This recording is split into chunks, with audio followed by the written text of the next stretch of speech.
Loh, kan tidak boleh meskipun apa. Kan harus lapor dulu. Memagari fasilitas publik itu. Apalagi tidak masuk akal 30 km lalu pekerjaan sukarela kan pasti bermiliar-miliar biayanya. Itu. Kalau dihitung 1 meter taruhlah 1 juta misalnya ya. Biayanya dengan ongkosnya misalnya. Pokoknya biaya 1 juta. Itu kan berarti 30 miliar lebih. Kalau dihitung 1 meter 500.000 aja sudah 15 miliar. Gimana sebuah JPR jaringan yang tidak jelas, tidak pernah dengar itu, berarti dia menghimpun dana publik juga kalau gitu. Kan harus dilaporkan juga. Ini katanya juga dengan penegakan hukum, Pak. Soal pagar misterius, pagar laut misterius. Ya, pagar laut misterius. Pagar laut di wilayah Tangerang yang panjangnya kurang lebih 30 km. Yang kita lihat hari-hari ini Kementerian Kelautan dan Perikanan sudah mensegel, katanya atas perintah Presiden langsung, sehingga itu disegel dan sekarang dikasih waktu 20 hari untuk siapa yang mengaku dan dibubarkan. Pertanyaannya kemudian, sampai sekarang Pak, nggak ada yang ngaku itu punya siapa dan tidak diketahui punya siapa. Untuk Pak Mahfud, masuk akal nggak itu? Gimana pandangan Pak Mahfud? Ini, bahwa itu disegel, itu bagus. Sebagai langkah yang tegas karena ini kedaulatan hukum ya. Termasuk masalah-masalah keamanan di dalam negara kita. Itu bagus disegel. Tapi bahwa penyegelan itu harus menunggu perintah Presiden, itu menurut saya tidak benar. Harusnya tidak terjadi ya? Tidak harus menunggu Presiden? Kan kasihan Presiden harus memerintahkan sendiri. Itu kan secara otomatis di tingkat, paling enggak di tingkat kabupaten lah. Bahwa itu harus bertindak cepat. Gitu kan? Karena itu sudah jelas. Itu jelas melanggar aturan. Menggunakan fasilitas publik, milik publik, kegiatan ekonomi publik, lalu ditutup demikian rupa tanpa jelas asal-usulnya. Nah, lalu yang lebih menyesalkan lagi, kayaknya tidak ada pejabat yang berani menyatakan berterus terang. Itu siapa dan siapa yang itu siapa? Gitu ya? Itu kan gampang ya untuk tahu. Gampang untuk tahu. Pertama, kegiatan sehari-hari polisi, ya kan? Betul. Ada Polairut, ya kan? Kemudian ada Bakamla. Di laut itu ya? Iya. Bakamla itu dulu saya berkali-kali mencoba. Di sana ada apa alat tuh untuk monitor? Teropong lah ya? Iya, teropong ke laut itu. Apa namanya? Pusat kendali, Puskodal. Keamanan laut. Itu di situ ada seluruh sudut laut Indonesia itu terekam. Apa yang terjadi? Orang curi ikan ketahuan. Itu di kapal-kapal milik Bakamla atau di sebuah tempat di mana aja? Di mana aja laut di situ ya.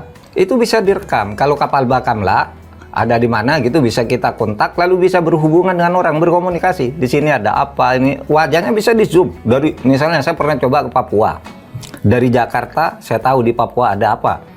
Tinggal bicara dengan bahkan dari Jakarta bisa menyaksikan apa yang terjadi di Laut Papua. Di Laut Papua, di Natuna. Itu Bakamla punya alatnya. Pasti polisi lebih punya alat yang lebih canggih lagi. Karena polisi lebih lama menangani laut. Dan seumpama tidak ada kapal Bakamla, di setiap laut itu direkam semua. Ini laut kosong, tidak ada apa-apanya. Ini pasti bisa tuh kok direwain misalnya ya. Kegiatan pembuatan itu pakai itu. Puskodalnya Bakamla. Sehingga bagi saya aneh begitu ditemukan lalu tidak semua saling mengaku tidak tahu. Jadi omong kosong malah itu, mereka tidak tahu kalau kemudian dari Juli 2024 sampai sekarang baru tahu. Tidak masuk akal, tidak tahu. Dan sekarang yang aneh ada yang mengaku mengaku tapi tidak masuk akal. Yang kelompok nelayan itu. Iya, kelompok nelayan mengatakan bahwa itu dibuat untuk menanam beras, kemudian untuk apa lagi? Namanya JPR, Pak, Jaringan Rakyat Pantura. Iya, menamakan diri seperti itu. Iya. Loh, kan tidak boleh meskipun apa? Kan harus lapor dulu. Memagari fasilitas publik itu. Apalagi tidak masuk akal 30 km lalu pekerjaan sukarela kan pasti bermiliar-miliar biayanya. Itu. Kalau dihitung 1 meter taruhlah 1 juta misalnya ya. Biayanya dengan ongkosnya misalnya, pokoknya bilang 1 juta, itu kan berarti 30 miliar lebih. Kalau dihitung 1 meter 500.000 aja sudah 15 miliar. Gimana sebuah JPR, jaringan yang tidak jelas, tidak pernah dengar itu, berarti dia menghimpun dana publik juga kalau gitu. Kan harus dilaporkan juga. Jadi menurut Mahfud kemungkinan besar itu semacam korporasi mestinya ya, atau apa? Pasti orang-orang punya modal besar korporasi lah. Atau orang punya modal besar yang membiayai itu dengan sengaja. Baru sesudah ketahuan gelagapan mencari orang untuk mengaku. Tapi secara penegakan hukum Pak Mahfud, siapa sejatinya yang harus segera bertindak Pak? Pemda, pemerintah pusat, atau aparat penegak hukum? Kalau melihat seperti ini. Aparat penegak hukum. Tapi aparat penegak hukum kan bisa mulai dari Pemda juga kan? Tidak harus pusat. Tidak harus menunggu presiden. Kalau apa-apa nunggu presiden itu kan tidak bagus. Kan sudah ada tugas. Itu secara otomatis itu melanggar hukum.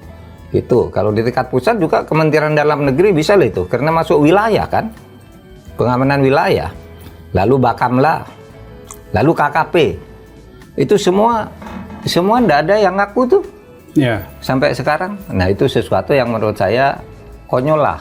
Masa negara begitu? Sepertinya ada dua sih kemungkinan, takut sama preman, negara takut sama preman kan, atau memang main mata. Mendapat sesuatu dari preman, ya kan? Wah itu pelanggaran luar biasa. Dan kalau ini dibiarkan, Mas, tahu enggak? Indonesia ini punya 17.508 pulau dengan 2/3 diantaranya itu laut. Pantainya termasuk yang terpanjang di dunia. Anda bisa bayangkan enggak? Tahu enggak di daerah-daerah terluar? Jangan-jangan yang kayak gini banyak.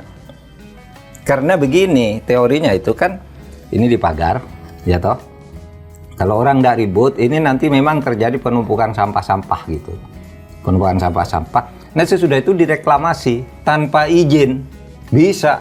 Dengan alasan itu? Iya, itu di foto memang sudah merusak lingkungan, kenyataannya begitu, makanya perlu direklamasi. Iya. Mungkin ke situ arahnya, dugaan Pak Mahfud bisa ke sana? Bisa terjadi ke situ. Mungkin yang merencanakan tidak sejauh itu, tapi pada saatnya nanti kalau sudah itu terjadi, ya udah kita reklamasi aja, kita bangun aja, nggak usah bayar, gitu kan? Nggak usah pakai izin reklamasi lagi, karena ini sudah memang tertutup. Kondisinya memaksa kita untuk melakukan itu, begitu ya? Iya. Kan bisa terjadi.